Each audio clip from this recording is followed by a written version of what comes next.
Good morning children, 11th science. Today in states of matter I will show you two numericals. First is, in terms of Charles' law, explain why minus 273 degrees C is the lowest possible temperature.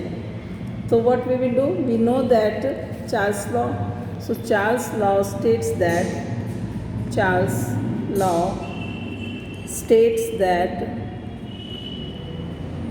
at constant pressure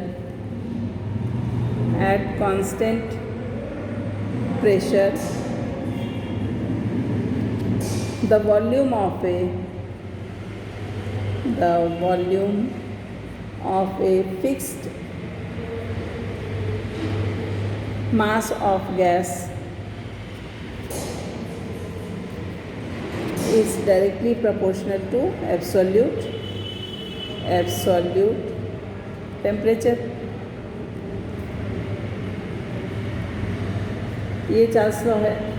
अब एक ऐसा graph से अगर show करें इसको तो कुछ ऐसा होगा. एक्स एक्सिस पे we will take temperature.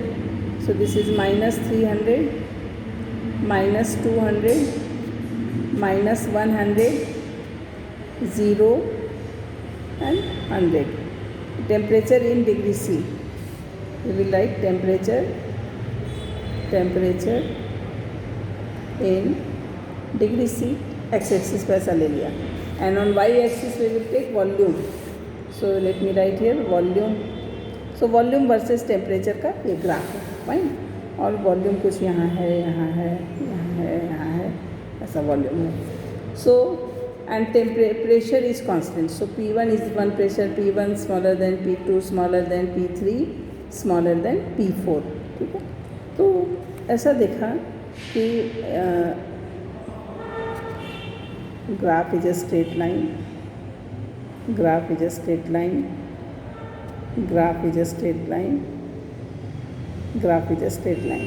This is P1, P2, P3, P4. यानी at pressure P1, P2, P3 and P4. So it is found that for all gases at given pressure, the plot of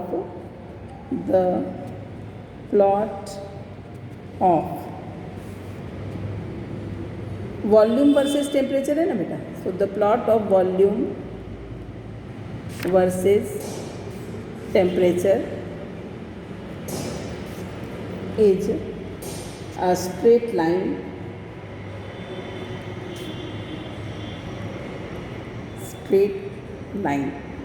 volume versus temperature is a straight line at any for all gases at any given pressure. Correct? So you see graphs are a straight line. So when extended, what happened? They all touched the x-axis at -273 degrees C. So if the lines are extended,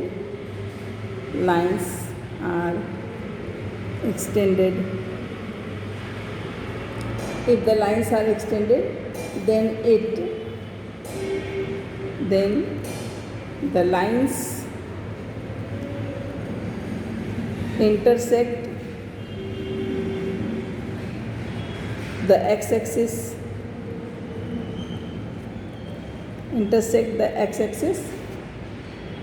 x-axis पे क्या बेटा? Temperature axis है.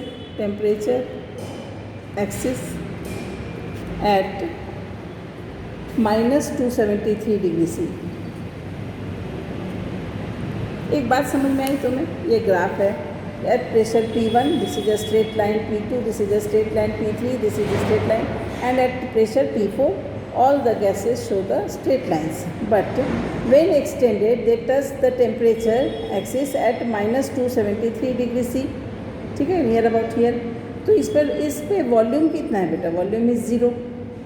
सो that means here we will write that means volume is 0.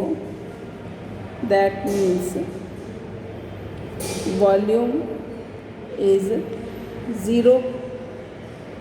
यानी x पे -273 और y पे क्या है 0. So volume is 0 at -273 degree C. Volume किसका? Volume of gas is 0 at -273 degree C. Why? Because all gases get liquefied. All gases get liquefied before reaching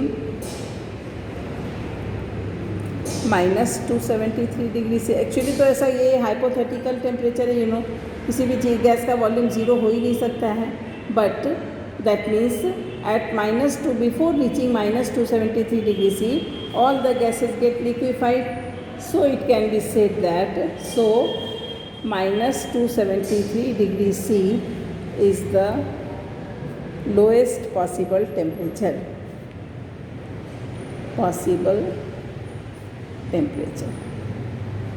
ये इसका answer है। Next question we will do, that is how much time would it take to distribute 1 Avogadro number of wheat grains if 10⁻10 grains are distributed each second. Easy question है। So what we will do, Avogadro number यानी Avogadro number of grains चाहिए, number is equal to 6.022 into 10⁻23. So we will write 10⁻10 grains in 1 second. Therefore 6.022 into 10⁻23 grains in how many seconds? So 6.022 into 10⁻23 divided by 10⁻10. So it will become 6.022 into 10⁻23 minus 10 is equal to 6.022 into 10⁻13. ठीक है, second. So it will be its answer. If it is to be converted into years, then what we will do? एक year में कितने second होते हैं बेटा? सो 1 year में कितने डेज होते हैं? सो 365 इंटू डेज में कितने सेकेंड हो जाएंगे? 365 into 24 into 60 into 60 hours, minute, second, days. ठीक है, तो इतने डेज, इतने second is equal to 1 year.